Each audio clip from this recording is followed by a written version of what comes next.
신바람 사연 아파트. 오늘의 사연 시작하겠습니다. 안녕하세요. 결혼을 앞두고 있던 20대 후반의 여자입니다. 하마터면 사기 결혼 당할 뻔했어요.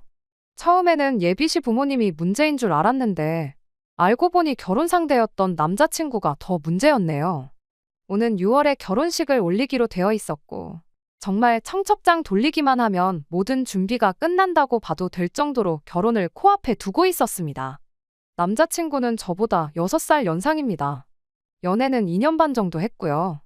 남자친구 나이가 있다 보니 남자친구 입에서 결혼 이야기가 먼저 나왔어요. 아무 문제 없이 연애하고 있었지만 생각지도 못한 결혼 이야기에 당황스러웠던 건 사실입니다. 마음의 준비는 되어 있었을지라도 현실적인 준비는 되어 있지 않았거든요. 못해도 제 통장에 1억 정도는 모아놓아야 한다고 생각했는데 실상은 그의 절반도 안 되는 4천만 원이 전부였었기 때문이에요. 남자친구한테도 솔직하게 말했어요. 나랑 평생 함께 살고 싶다는 말은 고마운데 현실적으로 나는 아직 준비가 안 된 것 같다고요. 남자친구는 처음에 제가 돌려서 거절하는 건 줄 알았대요. 그런데 제가 제 입으로 1억 원은 모아놓고 결혼하고 싶다는 사실을 말해왔을 때 그때서야 제가 싫어서 그러는 게 아니고 경제적인 여건 때문에 결혼을 망설이고 있다는 걸 알았다고 합니다. 남자친구가 1억 모으기가 말처럼 쉬운 줄 아냐면서 저보고 얼마나 모아놓았느냐고 묻더라고요. 아직 반도 못 모았다고 하니 2천이냐 3천이냐 하면서 제가 정확하게 얼마를 모았는지 떠보려고 하길래 오빠는 얼마나 모아놓았냐고 제가 먼저 물었습니다. 오빠가 말해주면 나도 말해주겠다고요. 남자친구는 끝까지 대답을 해주지 않았어요. 네가 아직 어려서 잘 모르나 본데 결혼이 서로 사랑해서 하는 거지 돈 쫓아서 하는 거 아니라고 보라고 그렇게 돈 잘 번다는 연예인들도 이혼하지 않느냐. 돈 많아도 마음 안 맞으면 갈라서고 그러는 게 이혼이라고 하면서 말을 돌렸습니다. 그때 직감하기는 했어요. 모아놓은 돈이 별로 없는가 보구나 하고요. 남자친구 말이 100% 틀린 말은 아니에요. 돈만 보고 결혼한다고 무조건 행복한 건 아니라는 걸요. 하지만 사랑이 밥 먹여주는 것도 아니고 무엇보다 제가 정말 돈만 보고 결혼을 생각했다면 애초에 남자친구랑 연애를 시작조차 하지 않았을 거예요. 제가 뭐 원하기만 하면 아무나 골라서 만날 수 있다는 식으로 제 스스로를 과대평가하는 게 절대 아니에요. 하지만 적어도 평범한 집안에 평범한 회사 다니는 남자친구랑 연애를 하는 것보다 요모조모 조건 따져가며 학벌의 직장도 보고 부모님 재산도 보고 그랬을 테죠. 제가 보고 싶었던 건 결혼을 하기 위해 남자친구가 그동안 얼마나 노력하고 미리미리부터 준비해왔는지 였을 뿐이었습니다. 그런데 뭐 당장에 자기를 TV 어디만 틀어도 나오는 톱스타들하고 비교를 하고 있으니 살짝 어이가 없었어요. 저나 남자친구가 직장이 같은 지역에 있어요. 서울 집값도 어마어마하지만 저희 회사가 있는 지역은 집값이 웬만한 서울 뺨치거든요. 적어도 신혼생활 시작할 전세자금 정도는 대출 없이 구할 만큼은 수중에 들고 있으면 좋겠다 싶었거든요. 처음부터 회사 근처에 자가로 아파트 구해서 신혼생활 시작하고 싶은 생각은 눈꼽만치도 없었어요. 하지만 고민이 되더라고요. 남자친구는 좋은 사람이었지만 결혼 생각을 하니 갑갑해져 왔어요. 계산기를 두들겨보면 볼수록 답이 안 나오고 우리가 아직 준비 안 된 건 생각도 안 하고 그냥 나이도 찼고 연애도 적당히 오래 했으니까 결혼하자고 하는 건가? 그런 생각도 들기 시작하니 우울해지기까지 하더라고요. 또 그렇다고 모아놓은 돈이 없다고 해서 여태 만나온 시간 뒤로 하고 오빠는 아닌 것 같으니 헤어지자 말하기도 좀 아니다 싶었어요. 제가 그냥 너무 돈에 환장한 속물 같아 보이지는 않을까 그런 걱정을 했었던 것 같습니다. 아무튼 고민 끝에 결국 결론을 내렸어요. 1년만 더 시간을 두고 보자고요. 남자친구가 대번에 헤어지자고 하는 거냐고 묻길래 그게 아니라 반은 결혼은 승낙한 거나 마찬가지인 소리니 걱정 말라고 했어요. 나도 오빠랑 연애하면서 결혼 생각을 아예 안 해본 건 아니다. 청혼은 너무 고맙지만 현실적인 문제도 있고 하니 우리 딱 1년만 같이 고생해서 돈을 열심히 모아보자고요. 그래도 연봉이 제가 4천 후반, 남자친구가 5천 중후반 정도 되었으니 돈을 아예 모으지 못할 정도는 아니었거든요. 당장 불편하기야 하겠지만 회사 근처에 있는 원룸도 빼서 조금 더 저렴한 곳으로 들어가고 핸드폰도 당분간은 알뜰폰 요금 쓰고 김밥하고 떡볶이만 먹어도 되니까 데이트 비용도 한번 최대한 줄여보자고요. 그래서 둘이 딱 더도 말고 덜도 말고 6천만 원만 모아보자고 했죠. 제가 모아놓은 돈이 4천이 조금 넘었었으니 그거랑 합치기만 해도 1억이 될 테고. 남자친구가 말은 안 해줬지만 분위기 보아하니 1억은 절대 안 되겠지만 못해도 5천 정도는 모아놓았겠구나 싶었거든요. 그럼 그렇게만 더해도 1억 5천. 솔직히 제 기준에는 여전히 택도 없는 금액이었지만 신혼부부 전세대출 받아서 전세 구하고 하면 어떻게든 되겠다는 계산이 있었거든요. 남자친구도 표정은 썩 내키지 않아 보였지만 알겠다고 한번 같이 모아보자고 일단은 동의를 하더라고요. 그렇게 허리띠 졸라매가는 몇 달이 계속되었어요. 남자친구는 고기도 먹고 술도 먹고 싶다고 아주 난리였지만 단호하게 전부 거절했습니다.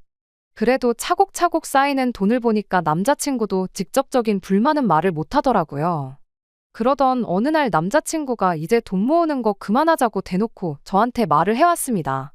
결혼을 안 하겠다는 거냐 물었더니 남자친구가 그런 게 아니라고 자신있게 한마디를 하더라고요. 요즘 결혼을 누가 자기 돈 가지고 하냐고, 결혼은 부모님 돈으로 하는 거 아니겠냐고 하면서요. 그러면서 좋은 소식이라고 말을 꺼내더니 남자친구 부모님이 집을 해주시기로 했다는 말을 꺼내는 거예요. 그러니 이제 우리 돈 좀 그만 모으고 맛있는 도 먹고 갖고 싶은 것도 사고 좀 그러자는 겁니다. 자세한 이야기를 듣자 하니 예비 시부모님이 한 집에서 평생을 쭉 살아오셨는데 요 근래 10년 사이에 집값이 엄청 올랐대요. 낙후된 동네이긴 하나 그래도 서울이라고 정리하면 5억, 6억 정도는 된다고 하더군요. 그리고 이번에 은퇴하면서 경기도 외곽 쪽으로 이사를 가니 많이 하시는 중이랍니다. 두 분이 오손도손 살만한 작은 전세집을 알아보고 계신다 했고, 그러면 차익이 생기게 되니 그 돈을 저희 집 구하는데 지원을 해주시기로 했다는 거예요. 그 돈이면 신축 빌라 정도는 무리 없이 하나 구하지 않겠냐는 거였어요. 예비 시부모님이 집을 해주신다는데 그 사실만으로도 엄청 감사했죠. 한편으로는 남자친구가 부모님 노후 자금까지 빼서 결혼을 하려고 한다는 게 얼마나 진심으로 나랑 결혼을 하고 싶으면 저럴까 하는 생각도 들었습니다. 돈은 한참 모으는데 속도가 붙던 와중이었지만 가장 골칫거리였던 집 문제가 해결되었으니 일단 하루라도 빨리 집을 구하고 결혼 준비를 하는 게 우선이라고 생각했어요. 퇴근길이고 주말이고 시간이 남으면 남는 대로 직장 근처 부동산 돌아다니면서 괜찮은 매물이 있는지 알아보러 다녔습니다. 열심히 발품 팔면서 돌아다니다 보니 적당히 괜찮은 아파트를 하나 찾았어요. 평수는 많이 작은 편이었지만 그보다 더 작은 원룸에서 내내 살아왔는데 뭐가 문제될 게 있나 싶더라고요. 부동산에서 말하길 신혼부부들이 시작하기에도 딱 좋은 곳이라고 하고 출퇴근거리며 주변 시설이며 나무랄 게 하나도 없었어요. 너무 마음에 들었지만 하나 마음에 걸리는 게 있었는데 예비 시부모님이 집은 전세 말고 매매로 구하라고 당부를 했다는 거였어요. 하지만 이쪽 지역 아파트 가격이 가격이다 보니 아무리 예비 시댁에서 큰 돈을 지원해 주기로 했어도 아파트 매매는 꿈도 못 꿀 일이었죠. 돈을 해주겠다고 했을 때도 신축 빌라를 콕 집어서 이야기했던 걸 보면 말 다 했죠. 남자친구한테 집을 보여주면서 부모님을 설득해달라 물어보기도 했지만 남자친구는 단칼에 거절을 했어요. 빌라는 팔 때도 어렵다더라 하면서 오빠가 말하기 뭐하면 내가 직접 물어보겠다고까지 말했지만 안 되는 건 안 되는 거라며 고집 부리지 말라고 하더라고요. 저희가 모아놓은 돈도 있었고 또 몇 달 안 하긴 했지만 아껴 쓰면서 마음먹고 모으면서 못해도 3년이면 2억 이상은 모을 수 있겠다는 확신이 있었거든요. 그러니 대출 끼고 조금 무리하면 아파트를 구해도 충분히 구할 수 있다 생각했는데 뭐 어쩌겠어요. 결국 그 아파트는 포기하고 빌라 쪽으로 눈을 돌려 찾아보기 시작했어요. 빌라는 매물도 많았고 해서 비교적 신축의 내부도 올술이 되어 있는 빌라를 하나 구할 수 있었습니다. 평수도 30평대로 크고 내부도 삐까번쩍해 보였지만 자꾸 그 아파트가 눈에 밟히는 건 어쩔 수 없더군요. 집은 남자친구 부모님 명의로 계약을 했어요. 몇 년 살다가 저희 이름으로 명의를 바꿔준다고 했거든요. 내 돈 한 푼 들어가는 거 없는데 공동명의 안 해주냐고 따지고 싶은 마음도 없었고 오히려 그게 맞다는 생각이 들어서 저도 아무 불만은 없었습니다. 어쨌든 집이 구해졌으니 그 후에는 결혼 준비를 시작했어요. 본격적인 결혼 준비 시작하자마자 예비시 댁에서는 예단으로 자동차 한 대를 요구해 왔습니다. 아무래도 외곽 동네로 이사를 가게 되니 자동차 한 대는 필수로 필요하다고. 그런데 저희 집 해주는데 대부분의 돈을 사용했고, 그렇다고 노후 자금 털어서 차를 구입하자니 괜히 그랬다가 나중에 저희한테 손 벌리는 상황이 생길 수도 있지 않겠냐고, 그렇게 되는 건 원치 않는다고 하면서요. 저희 부모님께서도 집을 해주셨는데 당연히 그 정도는 하는 게 맞다고 하셨고, 남자친구랑 제가 모아놓은 돈도 그대로 남아있는 상황에 신혼집에 혼수 채우고도 많이 남게 생겨서 요구하는 대로 국산 준중형 차 한 대를 뽑아드렸어요. 그 후에 예비 시부모님이 이사 준비를 하기 시작하셨죠. 주말이면 남자친구랑 찾아가 집 정리하는 거 도와주고 그랬어요. 이사 당일날은 저희가 휴가를 내서라도 짐 푸는 거 도와드리겠다고 했는데, 요즘 업체에 맡기면 정리까지 다 해주고 간다고, 필요 없다고 하길래 알겠다 했습니다. 사실 제가 간다고 뭐 그렇게 큰 도움이 되지 않을 거라는 건 저도 알고 있었기 때문이에요. 대신 이사 끝나고 나면 집들이 때 제가 크게 한턱 쏘겠다고 약속을 했죠. 예비 시부모님 이사하는 날이 다가오던 어느 날, 예비 시어머니한테서 아주 큰일이 났다고 전화가 왔어요. 지금 살고 있는 집을 빼줘야 하는데 새로 구한 집에 날짜를 맞춰서 바로 못 들어갈 상황이라고요. 무슨 일이냐 물으니 새 집에 잔금 처리하는데 무슨 문제가 생긴 것 같다며 이걸 어쩌냐며 난색을 표하시더라고요. 그때 마침 저희 신혼집이 생각이 났어요. 어차피 결혼식 올리기까지 시간이 많이 남아있던 상황이었고, 저나 남자친구가 돈 모은다고 원룸을 옮겼었는데 그 원룸이 계약이 남아있어서 신혼집은 결혼식 올리고 나서 같이 들어가 살기로 했었거든요. 어차피 예비 시부모님 돈으로 해준 집이기도 하고 저희가 결혼식 올리기 전까지는 빈집이니까 일단 그 집에 들어가 계시고 이사갈 집 문제를 해결하는 게 어떻겠냐고 제가 먼저 제안을 했죠. 처음엔 예비 시부모님은 그래도 어떻게 신혼집인데 당신들이 들어가 살겠냐며 거절하셨어요. 저는 바보같이 이게 처음부터 전부 짜여진 판이라는 건 생각도 못하고 예비 시부모님을 설득했죠. 집을 빼줘야 하는 상황에 어디 가 계실 곳도 없는 거 아니냐, 그냥 몸만 가시는 것도 아니고 짐도 있는데 남자친구 원룸에 들어가 계실 상황도 아니지 않느냐고요. 잔금 문제만 해결되면 이삿날이야 다시 정하면 되는 거 아니겠냐고. 이사 비용이 2배로 들긴 하겠지만 그게 뭐가 중요하냐고 했죠. 예비 시부모님은 마지못해 그럼 그렇게 해야겠다고 저한테 고맙다고 해줬습니다. 이제와 생각해보면 제가 먼저 신혼집 이야기를 꺼내지 않았다면 예비시댁이 되었든 남자친구가 되었든 일단 당분간 신혼집에 가 있는 걸로 하자고 했을 거예요. 이미 다 짜여진 판이었고 외통수나 마찬가지인 상황에 그 계략에 보기 좋게 당해버린 거예요. 그렇게 예비 시부모님이 신혼집에 이삿짐을 옮겨놓고 며칠이 지나서 다시 저에게 연락이 왔어요. 아무래도 사기를 당한 것 같다며 이거 계약금만 날리게 생겼다고 앓는 소리를 하더라고요. 그때는 저도 분개해서 뭐 그런 사기꾼들이 다 있냐고 제가 힘 닿는 데까지 도와드리겠다고 했죠. 예비 시부모님도 경찰에 아는 사람도 있고 하니 일단 이 집에서 지내면서 알아봐야겠다고. 신혼집인데 먼저 짐 풀어서 미안하다고 하시는데 저는 또 속도 없이 괜찮다고 대답을 했네요. 아무튼 그렇게 예비 시부모님이 신혼집에 당신들 짐을 풀게 되었습니다. 그런데 그때로부터 한 달 정도 지났을 때부터 무언가 이상하다는 생각을 받았어요. 언제부터인가 예비 시부모님하고 통화를 할 때면 뭐 알아보고 있다고만 하지 진행 과정이 어떻게 된다는지 자세한 건 하나도 모르고 계시더라고요. 그 알고 지낸다는 경찰분이 해결사니까 그분이 알아서 해주실 거다 하면서 너무 마음 놓고 지내고 있는데 계약금이라고 해도 한 푼 두 푼이 아닌데 그 어떤 걱정거리 하나 없어 보이는 게 의아했습니다. 그 뒤로부터 저는 매 주말마다 상황이 어떻게 되고 있냐고 물어봤지만 역시나 돌아오는 대답은 그 경찰분이 알아보고 있다더라. 진척이 있으면 먼저 연락을 주지 않겠냐. 힘들게 일하는 사람 보채봤자 반발심만 사지. 이럴 때는 그냥 조용히 기다리고만 있는 게 맞는 거라면서요. 신혼집에 들어갈 저희 가정가구도 알아보고 해야 할 텐데 결혼식 날짜가 다가오면 다가올수록 속이 타는 건 저 혼자뿐이지. 큰 돈을 사기당했다는 예비 시부모님도 신혼집에 저랑 같이 살림 차릴 남자친구도 그 누구도 급해 보이는 게 없었습니다. 혼자 마음 따라봤자 해결될 게 없으니 어떻게 저라도 나서서 해결을 봐야지 싶어서 아예 제가 신혼집으로 찾아갔어요. 예비 시부모님이 들어가 살기 시작한 이후로 한 번도 다녀가지 않았는데 들어가 보니 아주 제대로 짐을 풀어놓으셨더라고요. 며칠을 지내더라도 냉장고나 TV, 침대같이 생활하는데 꼭 필요한 살림들 가지고는 이런 말 하기 좀 그런데 아주 신발장에 신발부터 찬장에 그릇까지 싹 다 정리를 해놓고 살고 계셨어요. 심지어 소파랑 커피 테이블은 아예 새로 구매를 하셨나 보더라고요. 예고 없는 제 방문에 연락도 없이 무슨 일이냐고 당황하시더라고요.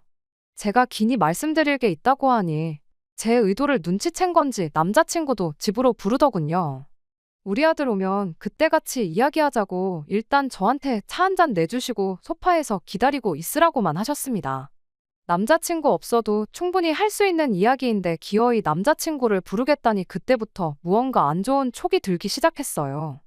곧이어 남자친구가 집에 도착했고 어렵게 이야기를 꺼냈는데 그때 곧바로 본색을 드러내더군요. 너네한테 집 구해주려다가 팔자에도 없는 사기도 다 당해보고 요즘 심적으로 너무 힘들고 지쳐서 새로 집을 알아보고 싶은 생각이 없다더니 마침 집도 넓은데 그냥 이 집에서 다 같이 지내는 게 어떻겠냐고 대놓고 통보를 하더군요. 빈 방도 많은데 놀려서 뭐 하냐고 일단 한번 같이 살아보잡니다.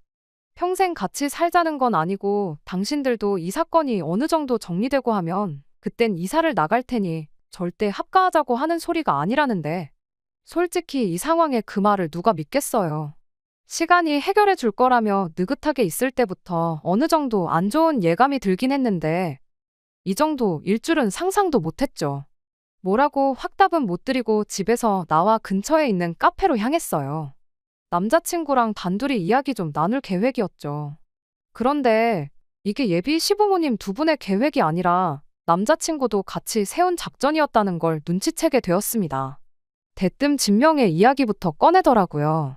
사실 따지고 보면 집도 우리 부모님 이름으로 되어 있는데 우리가 나서서 나가라 마라 할 수도 없는 노릇이지 않느냐고요. 그리고 생각해보면 우리한테 이득이라는 거예요. 일단 부모님이 살림살이 쓰던 거 다 가져왔고 필요한 건 전부 새 걸로 구입하셨으니 우리 혼수 비용을 아낄 수 있다는 거죠. 우리 대신 엄마가 집안일도 해주실 테고 나중에 아이까지 생기면 애들도 맡길 수 있는 거 아니냐고. 그냥 우리는 하던 대로 맞벌이 하면서 돈이나 모으고 있으면 되는 거 아니겠냐는 겁니다. 아무리 생각해도 우리가 이득 보는 것밖에 없지 않냐고 저를 살살 꼬드기는데 그때 확신했던 것 같아요. 애초에 처음부터 집 사주는 이야기는 없었고 돈 때문에 제가 결혼을 망설인다니 아예 부모님 합가시켜서 같이 살게 할 생각으로 예비 시어머니는 물론이고 남자친구까지 같이 판을 짜놓았었다는 걸 말이죠. 눈에는 눈, 이에는 이라고 저도 남자친구 한 번 떠봤어요. 안 그래도 집 해주신다고 했을 때부터 차라리 같이 살면 안 되나 그런 생각도 했었다고 말했죠. 남자친구는 제 말을 그대로 믿고는 그 자리에서 바로 자백을 해버리더라고요. 그랬냐고 그럴 줄 알았으면 그냥 처음부터 같이 살자고 말할 걸 그랬다고요. 보통 부모님 모시고 살자고 하면 다들 싫어하니까 괜히 거절당하는 것보다 자연스럽게 합가할 상황을 만드는 게 좋겠다 싶어서 이렇게 연기까지 한 거라고 혼자 신이 나서 떠드는데 그 웃고 있는 면상에 그대로 마시고 있던 아메리카노를 잔째로 뿌려버렸습니다. 드라마에서나 볼 법한 장면을 실제로 봤으니 카페 안에 있던 사람들이 전부 저희를 쳐다보더라고요. 평소였으면 남들 이목이 집중되면 괜히 말도 제대로 못하는 저였는데 그날은 열받아서 그랬나 큰 소리가 절로 나오더라고요. 부모님 모시고 살고 싶으면 평소에나 한 집에 같이 살지. 왜 결혼할 때 되니까 모시고 살려고 하느냐고요. 그것도 결혼할 상대방한테 되도 않는 거짓말까지 해가면서요. 평생을 함께 할 사람한테 벌써부터 이렇게 거짓말하는 사람하고 어떻게 결혼을 하겠냐고. 어차피 니네 부모 집이니까 그 집에서 너 혼자 부모 모시고 오손도손 재미나게 살라고 말하고 자리에서 일어났습니다. 카페에 문을 박차고 나오니 그제서야 사람들 시선이 생각나고 마침 또 카페가 통율이라 계속해서 시선이 느껴지길래 걸음아 나 살려라 하고 저만치 뛰어갔네요. 그 와중에 남자친구가 저를 붙잡겠다고 따라왔어요. 잘 됐구나 싶었죠. 생각해보니 홧김에 파혼하자고는 했는데 정리 안 한 게 생각이 나서 말이에요. 니네 집에서 사기 결혼을 빌미로 뜯어간 내 돈은 이런 단위까지 틀리지 않고 정확하게 계산해서 일주일 내로 내 앞에 가져오라고 했어요. 그렇지 않으면 민사의 형사까지 내가 할 수 있는 모든 방법을 총동원해 콩밥 먹여주겠다고요. 법대로 하겠다고 하니 그제서야 안 따라오고 먼발치서 제가 사라지는 모습만 지켜보고 있더군요. 그리고 그날 저녁에 미안하다는 장문의 카톡과 함께 수십 통의 전화가 걸려왔습니다. 안 받고 무시하고 있다가 마지막으로 다시 한번 경고해 주려고 전화를 받았습니다. 남자친구가 전화로 싹싹 빌더군요.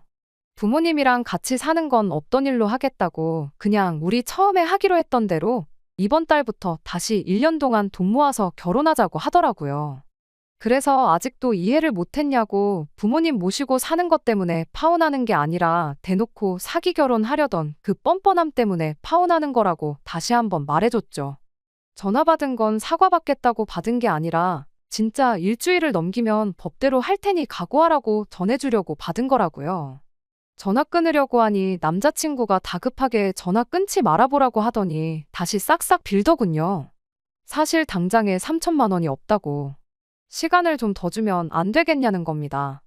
애초에 남자친구는 저한테 결혼 이야기 처음 꺼냈을 때부터 모아놓은 돈이 한 푼도 없었던 거예요. 그 말 들으니 진짜로 파혼하길 잘했다는 생각뿐이었습니다. 시간을 더 줄 생각은 없다고 딱 잘라 말해줬죠. 일단 남자친구 집에서 집 해준다고 말하기 전에 둘이서 아껴가며 모은 돈 중 남자친구 몫이 2천만 원 정도 있었다는 건 알고 있었거든요. 그 이후로 얼마나 썼는지는 모르겠지만 일단 그거 전부 다 받고 자동차는 할부 없이 산 거니까 중고차로 팔던지 해서 돈 만들어 오면 되는 거 아니겠냐고 했죠.